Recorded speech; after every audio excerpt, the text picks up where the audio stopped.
Evet, bugünkü son konumuz, 5. konumuzda beraberiz. Hani bu kadar doğal afetlerden bahsettik, ilk yardımlardan bahsettik. Fakat burada aslında ilk başta konuşmamız gereken bazı bir konu nedir bu? Yani bu ilk müdahaleleri yapabilmemiz için önce bu korkan ufak köpeklere, kedilere, kuşlara, koyunlara, her neyse artık hani hayvan türünün çok bir önemi yok.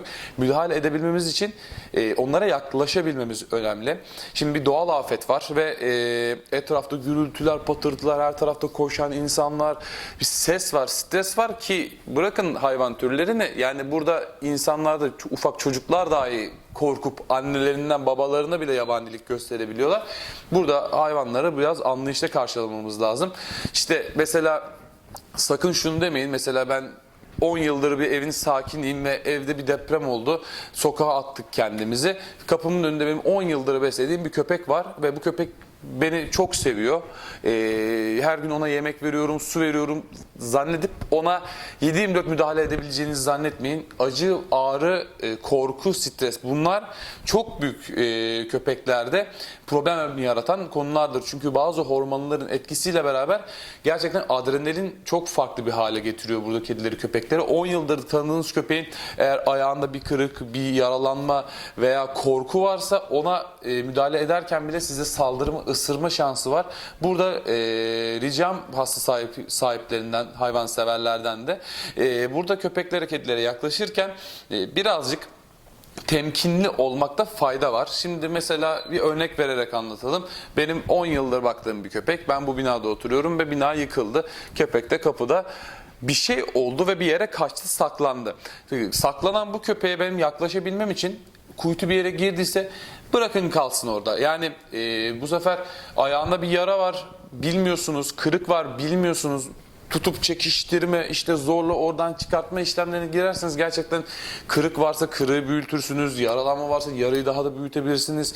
Dolayısıyla burada bekleyip stresinin azalıp ona normal bir şekilde yaklaşıp ardından artık köpekse ağzını uygun olduğunuz bir pozisyonda yakaladıktan sonra onu canını en az yakacak şekilde, en az canını ağrısını baskılayacak şekilde olduğu yerden çıkartmamız gerekiyor. Ondan sonra dediğim, bundan önce konuştuğumuz bütün konular hakkında bilgi sahibiyseniz, eğer artık daha farklı veteriner hekimlerimizin de anlattığı videoları izlediyseniz buradan anladığınız şekilde müdahalelerinizi yapabilirsiniz. Ama girdi köpek bir yere, kedi bir yere, hemen onun peşinden koşayım, hemen onu çıkartayım, yemek vereyim, su vereyim. Hayır, bunlar asla yok. Çünkü her yaptığınız müdahale, sizdeki stres onlara da geçeceğinden dolayı her yaptığınız müdahale daha da kötü, daha da olumsuz sonuçlanabilir. Bırakın bir 15 dakika, 20 dakika olduğu yerde kalsın. Ondan sonra müdahale şansını yapın. Eğer ki çok kötü bir durumda görüyorsunuz, harıl harıl kan akıyor, müdahale edilmesi lazım ve size yaklaştırmıyor ve kuytu bir yere girdi, kendini tamamen koruyacak bir pozisyona aldı. Hemen birilerinden yardım isteyip veya işte o bölgedeki doğal afet durumlarındaki etrafta görevli veteriner hekimlerimiz varsa veya etraf civarlarda ulaşabileceğiniz bir veteriner hekim varsa hemen çağırıyorsunuz. Veteriner hekimlerin profesyonel bir yaklaşımıyla bu konulara müdahale ettiriniz lütfen. Çünkü dediğim gibi ne olursa olsun bu kadar durumlarda dahi çok basit bir şey dahi olsa sizin de sağlığınız önemli. Sonuç olarak burada bir ev hayvanı yok her yerde. Her yer, sokaklarda bir sürü hayvan dolu ne yazık ki ve kuduzunu, parazitlerini veya o anda o hayvanda zoonoz bir hastalık olup olmadığını bilmediğinizden dolayı sizin de kendinizi korumanız gerekiyor. Tedbirinizi almanız gerekiyor. Kendinizi korurken o hayvanı da korumanız gerekiyor. Sonuç olarak karşı korkmuş, ürkmüş bir hayvan var ve burada yaklaşımlarda birazcık düşünerek gitmemiz daha doğru olur. Biraz sakin kalmamız bizim de daha doğru olur. Kabul ediyorum, kolay bir durum değil. Doğal afet durumları, ilk yardım yapmak istiyorsunuz, yardım etmek istiyorsunuz.